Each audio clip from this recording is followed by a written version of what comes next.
Elspeth is Elspeth.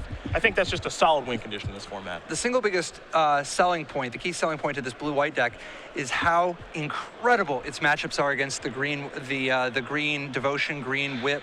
Everything from Sidisi Whip to Black-Green Constellations to Green Devotion, any of the decks, even Abzan Reanimator, all of the Whip decks that are slow green decks that try to do something really big, they have such hard times with control cards like End Hostilities, reactive cards that can get rid of their Whip like Banishing Light, and counterspells that can hit their few key cards, like when you nullify a Hornet Queen.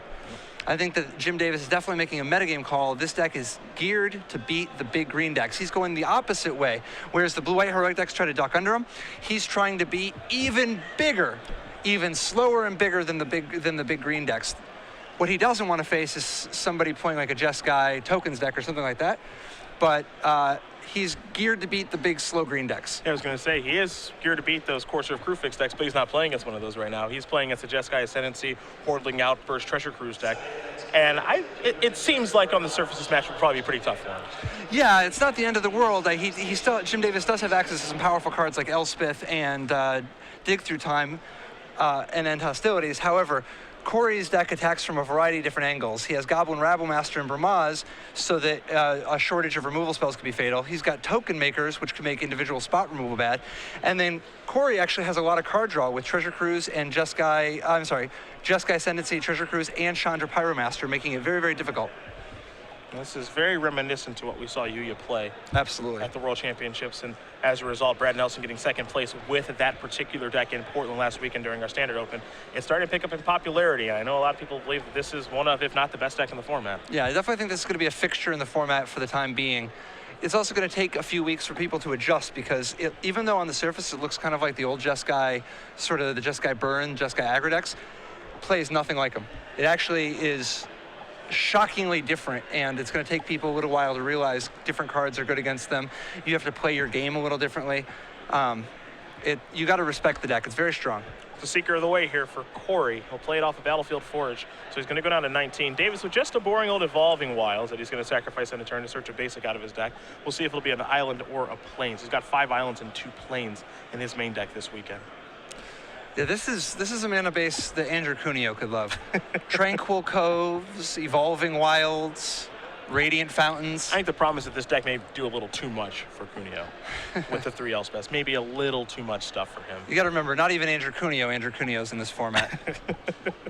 Is Cuneo siege rhinoing people? Nah, he's playing black-green. Okay. He plays Constellation. He likes the whip decks too. Okay. He doesn't like liking the whip decks, but he likes them.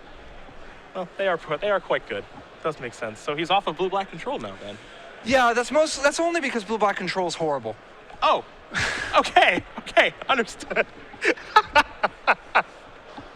He knew it wasn't very good going into that weekend, but it was a metagame call that hit. It hit pretty reasonably well. The problem is that the joke is up. The format has moved on. That weekend, there were a lot of people playing Green Devotion. Okay. There were a lot of people playing the old style of Abzan decks that didn't have as many Planeswalkers. And there was a lot less Whip of Erebos and a lot less Jeskai Ascendancy tokens. Well, things have definitely changed. I mean, metagames are ecosystems, as we like to say. Here's an attack for 2, and it's unfortunate. I actually like that blue-black control deck from just like it's very Cuneo. It's a good time. Yeah, it's a very, if you very like Cuneo sitting deck. around drawing cards, killing their guys, it's a good time. Another copy of Seeker of the Way here from Kory, so see the life totals here.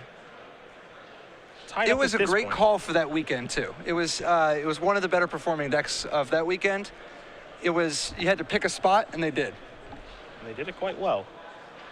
Davis is going to consider his options. He does have a copy of Last Breath in his hand, seeing if he wants to fire one off at this point. Kory does have a copy of Hordling Outburst for next turn, perhaps, but right now we are on Kory's end step. Davis is going to cast Last Breath to get Seeker of the Way off the table. So Jacob will gain a little bit of life in the exchange, but more importantly, if you're for Jim, he's trying to keep the board clear. Yeah, an interesting decision. Jim holding up the Last Breath because he didn't want to walk face first into a Goblin Rabblemaster. On the surface, it's like, oh, did he take 2 extra damage? Well, no, it's actually very, very important to not lose to a Goblin Rabblemaster here. Davis is basically saying, I can afford 2 damage to have the option, you know? And I respect that. That's a disciplined control player who's got experience with his deck. Davis' draw for the turn was a Plains. He's going to deploy that one, and now this is a copy of Bramaz, King of Oreskos, a card that is picking up in popularity across multiple decks, actually. Yeah. So One of there's one of the nice things about this sideboard is having access to Bramaz and possibly also Omen Speaker because of Omen Speaker's ability to eat tokens. But having access to these creatures gives Jim a transformational element that is so important for a lot of these control decks when they don't have a broken card draw engine. You know, he has access to Dig Through Time, which is a start, but he really needs to be able to become more aggressive. Well, he's going to need to find an answer to the card that just came into play, which is a copy of Jeskai Ascendancy. One of, if not the best cards in our format at this point. Now, he does have access to cards like Erase in his sideboard. There are 3 of those. There's a copy of Glare of Heresy as well, and he is a deck with 4 main deck copies of Banishing Light. So answers are something that he does have. You'll see an attack here with Bramaz. The cat token will be blocked by Seeker of the Way, so Jim will get his 3 points of damage through. But does he have an answer to the powerful enchantment, I think, is the question.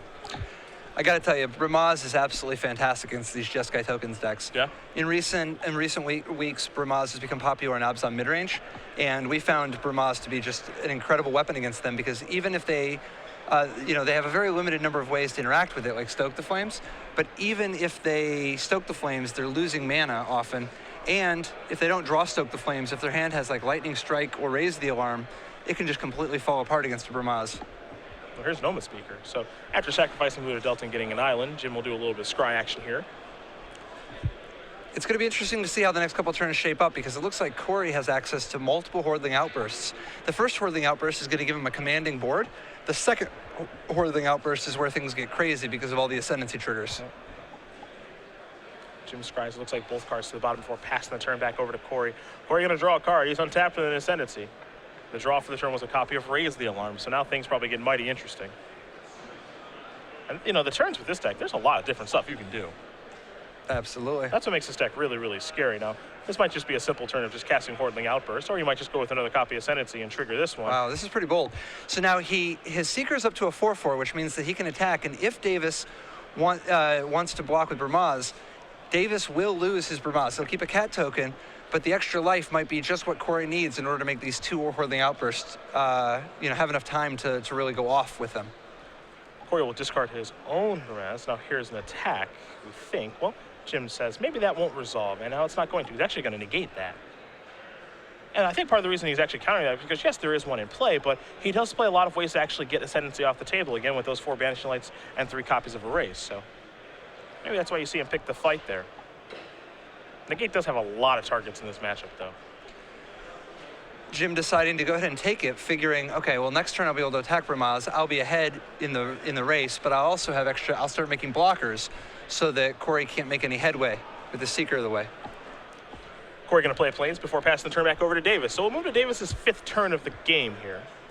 He'll draw a card. It's a copy of Jace's Ingenuity. Oh, that was big. Yeah. Now he has the ability to keep the pressure on Kory, force Kory to commit a lot more to try to catch back up. End step Jace's Ingenuity, so he has a lot more resources to work with.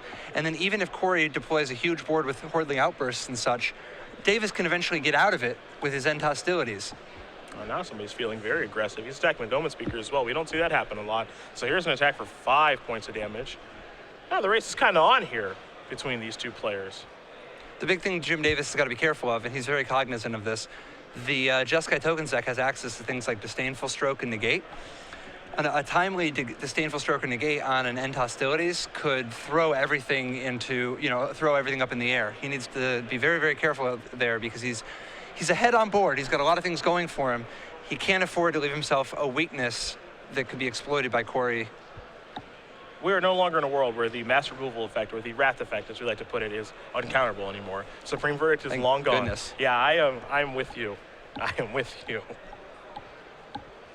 Wraths are meant to be countered, at least for me, since I like to attack. I'm with you too, man.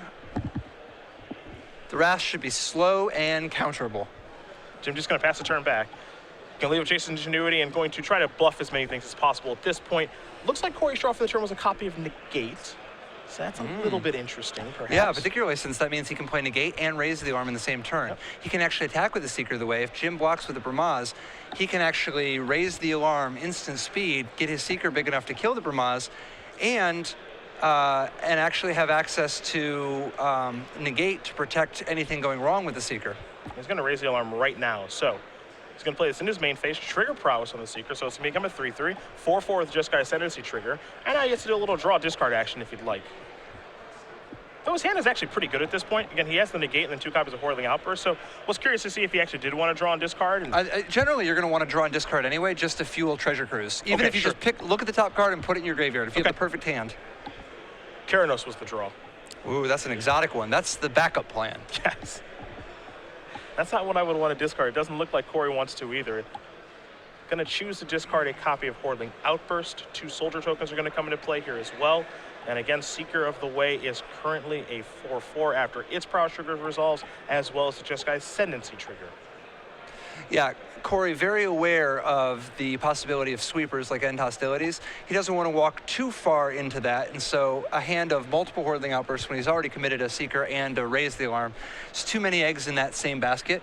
Keranos lets him diversify his threats a little bit. Now here's the attack with the 4-4. It looks like Davis might just be on chump block duty there with the token. So he does want to play it. And it looks like he is just going to chump block. So Kory will gain some life here in the exchange. Looks like he's going to push himself back up to 18. And Davis is going to sacrifice the Flutter and get a land out of his deck. And I think we'll see him cast that Jace's Ingenuity here in a moment. I suppose my question for you is, given Jacob Kory's hand, would you have any interest in countering this spell with that negate? Absolutely, absolutely. I think that the fact that Kory has Jeskai's Ascendancy in play, a reasonable board that Davis is going to have to react to, and Kory has a great hand. He has another threat with Whirling Outburst and Keranos in case he needs to go long. I think that the worst thing that could happen to Kory is to start getting behind on resources. I would rather counter Jace's Ingenuity than a sweeper or basically anything else short of an Elspeth. Okay.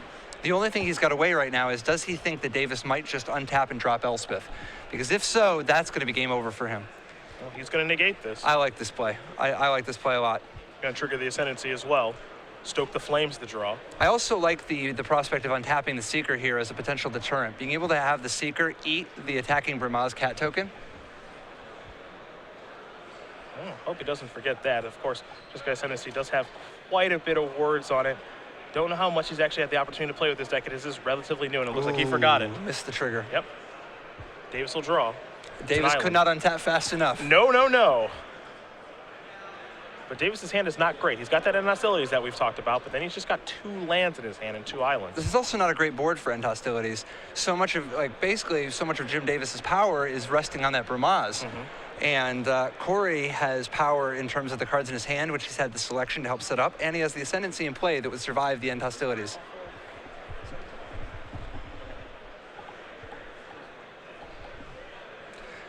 Yeah, he did play another island, which means that he's up to 6 mana. He has access to, at this point, anything in his deck. Once he plays the 7th land that he has in his hand, he even has Pro-Link Ancient as an option. But at the moment, he just doesn't have any resources. So he's just going to try to tread water, so to speak. The attack here is going to be nice because it does mean that he's going to get an extra cat token that will either trade with one of Kory's tokens or be able to potentially chump block a Seeker of the Way. Davis knows that I'd be surprised if Kory doesn't need blocking here, however. Myself, personally, I think he wants to leave those tokens out there for the Ascendancy. Yeah, I mean, next turn is going to look real good for Kory. Here's the attack here with the Vigilance creatures. And Jim just going to kind of shrug his shoulders. He does go ahead and block. I'm surprised. Now, part of this is that Kory might be thinking, well, if I draw a land, I'm going to want to play Keranos next turn, which isn't going to trigger my Seeker of the Way anyway or pump my tokens. See what the draw is. That is definitely a statement of strength, though. That's saying I think I'm in such a good position that I just want to be careful and buy some time and just not let things get too damage oriented. I want to just kind of hang out because I'm going to win the long game of Keranos. It's time to stoke some flames now. Going to go after Brimaz, trigger the Ascendancy, I imagine. Absolutely. Now, this does mean that Davis is likely to pull the trigger on the End Hostilities next turn. This interaction is, it's kind of silly. It's so good. Draw, discard. There's a Plains. We'll discard the Flooded Strand. Now, he gets to untap, resolve this, kill that. Creatures are bigger, of course. Prowess has been triggered on the Seeker. So life is pretty good here for Jacob Kory. There's the attack. It'll be for 4. 4 damage will come across. A little surprised at the no block. Well, that's sort of an indicator that he's not going to end hostilities next turn. He's going to chump block next turn, but he wants to give Kory a little bit more room to overplay his hand. Oh, Disdainful Stroke, is that what that, Yep. or a Nullify? I believe Disdainful Stroke. Yeah, Disdainful Stroke. That's great for Jim Davis. That means that he's actually got chances. If Kory's plan is on Karanos or Treasure Cruise, Jim Davis has got a real good way to keep things from slipping away. And we know Kory's got the God of Storms in hand.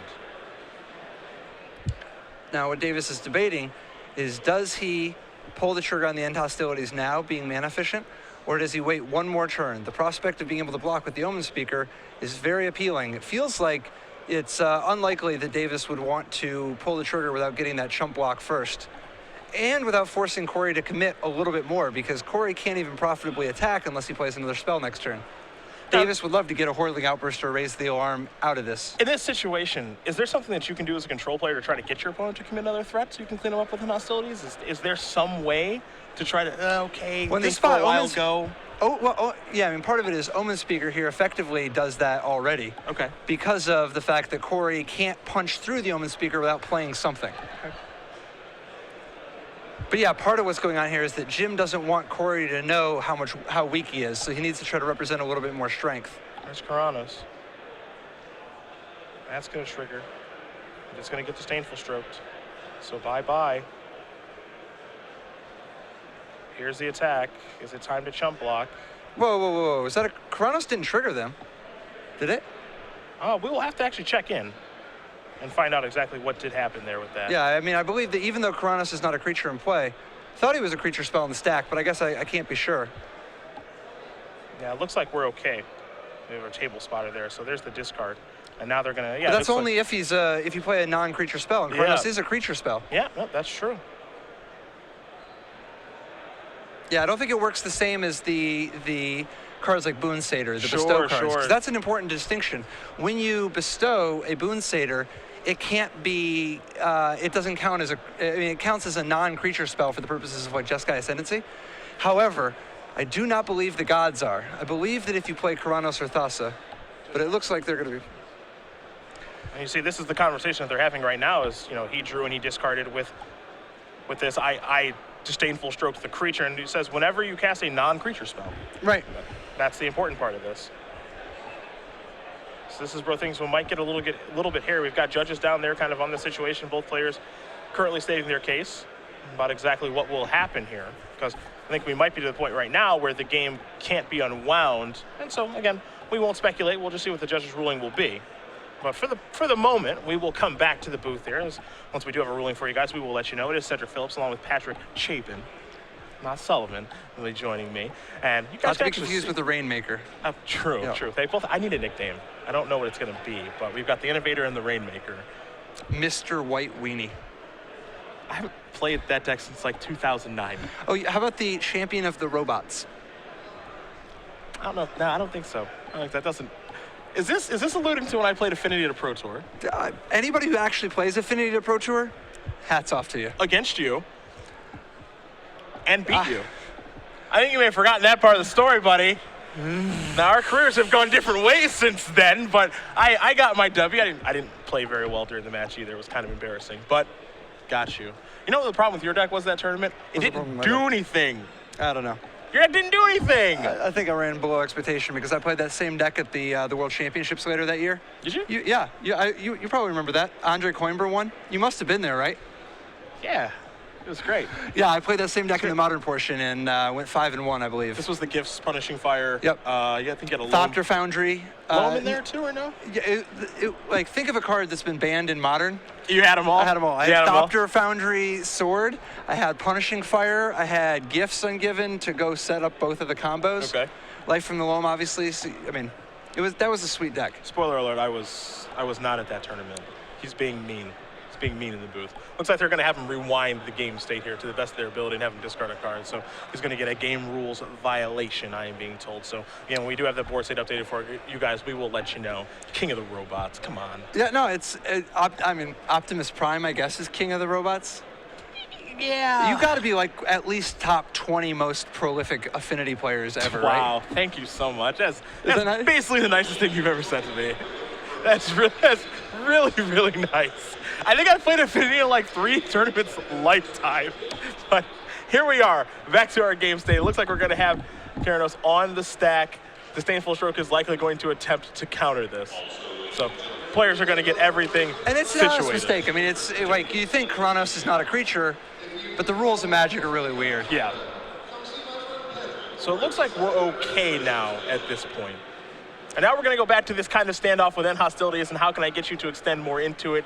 Does he want to keep waiting with the Omen Speaker? Does he want to chump yet? Does he want to chump at all? We'll find out.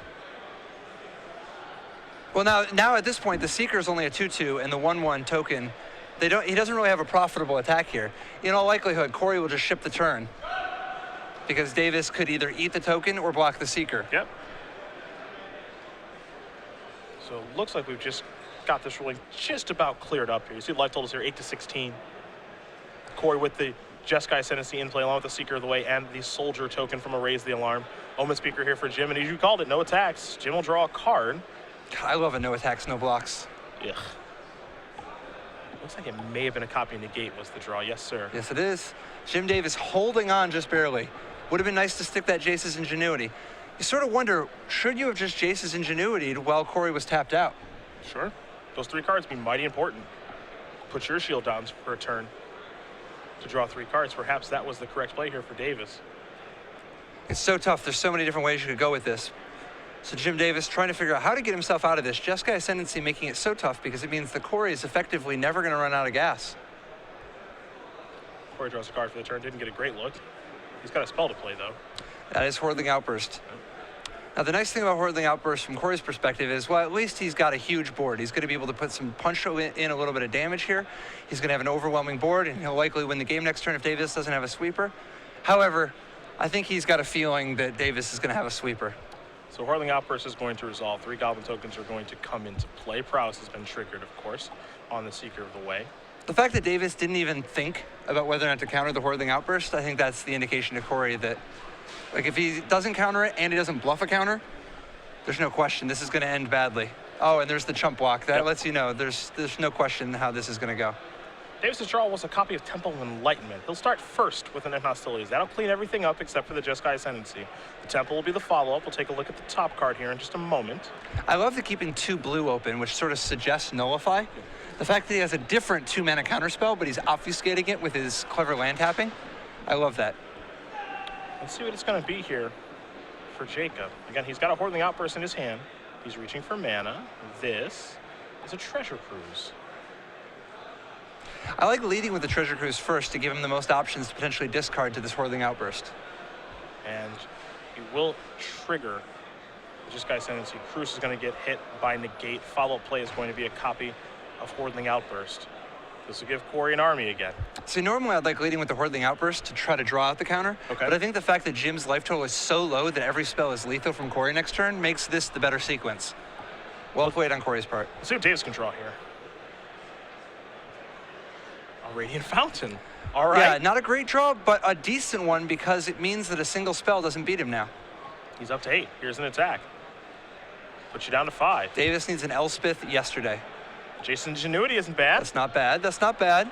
It leaves him a little short on spells to play here, but he's got enough life that if Kory bricks again, he could get an untap. What he really needs here is a land and an end hostilities, but really, even just a blocker would be decent. Oh, he's found a blocker in Burmaz. Wow, that's a great combination of cards. Yeah, Radiance it's not Fountain bad. combined with Burmaz actually buys him a lot of breathing room. The third card is Glare of Heresy. Also great, kill the Ascendancy. The problem is, because of the way that he tapped, he doesn't have the mana to do both. I'm curious on which one you're supposed to fire off here. That is a real tough one because the Jeskai's Ascendancy is how things go wrong, Yeah. but the Burmaz is the greedy, just try to take over the game right now. I am, myself personally, if I'm in Jim's spot here, I'm inclined to play a little bit cautious and just take care of the Ascendancy. I don't know if that's right, but that's where I'm kind of inclined to want to go. I mean, he still beats the board if he glares now and plays Burmaz next turn, Okay. but only barely. Now, the one card that Kory can draw here that's going to be a killer no matter what is going to be Stoke the Flames. Yep. It's going to be great no matter what happens. And he actually has access to Jeskai Charm too. Ooh, okay. Which it's possibly boarded out in this matchup. However, in this scenario, Jeskai Charm would be obviously game-winning. Yeah, he's going to go with the Glare. So he's going to get the very powerful Jeskai Ascendancy off the table. Kory's going to draw a card. There are no red ones in his hand, so no Stoke the Flames just yet. He's going to attack here for 3. Davis going to go down to 4. Does Kory have a follow-up? Looks like a Seeker of the Way. He's a little hesitant to play it, though, due to a card like End Hostility, so he's just going to pass the turn back. And this is what Jim wants, because that Seeker of the Way would have put down enough pressure that even a Bramaz wouldn't have stabilized in time. However, by having this extra breathing room, Davis is actually going to be able to buy himself a couple extra turns to try to find something big like an Elspeth. Davis's draw for the turn was a copy of Banishing Light. He's trying to fade the burn spells, be it Jeskai Charm, or Stoke the Flames. Yeah, so even if Kory had played the Seeker there, the Banishing Light would have just hit it. Yep. Jim thinking if he's going to cast this Banishing Light or not, or at least, trying to bluff something here as Kory will draw a card. It's a copy of Goblin Rabble Master. Interesting. Wow, suddenly Jim loses the race. Things get interesting now. Kory's going to take 1 to cast the Rabble Master. Yeah, Kory's life total probably not going to be too big of an issue here. However, it can add up sometimes because this is a tight one. The problem here, of course, is that Davis dropping to 1 means he actually doesn't have a ton of good outs here. Pass the turn back. So it looks like Kory may have potentially ordered the blockers just haphazardly quickly because Davis still has this 1/1 cat token. Yeah, and that matters quite a bit given the situation. Now here's Banishing Light to take care of the Rabble Master, and Jim's draw for the turn was a copy of Radiant Fountain. So now he's going to go up to 3. Wow, Radiance Fountain putting him up to 3 means he can actually survive this attack. And he gets to make an attack of his own. Wow. And his creatures, of course, have Vigilance. Now it's an attack for 5. So now Kory's going to go down to 10. Up to 3 goes Davis. Wow, and this one's down to the wire. Things are shifting here. Let's see if Kory is able to draw a big card. Raise the alarm. So he really needs to commit everything. He needs the Seeker down. I mean, Davis has no cards in hand anyway, but the combination of Seeker plus Raise the Alarm is going to give Kory an overwhelming board position next turn. We can't forget, too, that Kory is able to play Raise the Alarm on his own turn to trigger the Prowess off of Seeker the Way. So in this racing situation, that card's interesting. That draw step was very interesting, too, as Jim Davis just picked up a copy of Elspeth. Wow. Elspeth is huge here. Wow, this one is so close. Now, Kory can Raise the Alarm in combat, meaning that his Seeker will be able to eat the attacking cat token, gain 3 life as a profit, and have 6 creatures in play to potentially power through the Elspeth, because after he eats a token, the Elspeth will bring him up to only 6 tokens, or 6 creatures anyway. Trigger the Prowess with Raise the Alarm on the Seeker of the Way. There are 2 soldier tokens. It's time to do some blocking. How does Kory want to do the blocking is the question. Man, so tight, so tight. Having the extra cat token here is putting Kory under a lot more pressure. I think that this Elspeth coming down this turn, though, is going to mean that Kory is on a real short clock. He's only going to have 2, maybe 3 turns to try to find something like a Stoke the Flames or a Treasure Cruise digging. There are your blocks. Kory's going to gain a little bit of life. Jim is going to very quickly tap 6 mana. He's going to play an Elspeth. 3 soldier tokens are coming into play. But Kory has the cards that can immediately win the game, be it burn spells. Treasure Cruise gives him redraws. Yeah, most likely he boarded out his Lightning Strikes, but he still has access to things like Stoke the Flame. Even Chandra Pyromaster would be kind of big here. Is it red? Didn't get a great look. He hasn't cast it yet. Looks like he drew a land. Wow, what a close game. Jim Davis battling to stay in it. Looks like a spell. Yep. Active Elspeth. It hasn't gone anywhere. And he's continuing the beats. Well, he's got to try to get this over with fast. Oh yeah, he knows that he's got the advantage right now, yeah. And it's going to be very difficult for Kory to punch through with anything other than a burn spell. He needs to end this as fast as possible, while not opening up any additional outs to Kory. There are your attackers. Looks like he's going to leave 1 back on D. Yeah, here he is being super careful. He's trying to play around everything.